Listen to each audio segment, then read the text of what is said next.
dwi'n falch bod gen yr hogia ddiddordeb mewn ffarmio.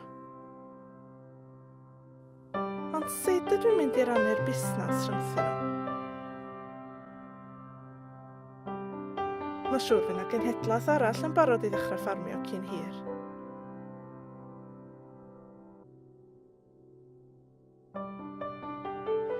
Dwi 'di bod yn deud ers dipyn bod ni'n mynd i drafod y sefyllfa, ond mae'n haws deud na gwneud, dydi?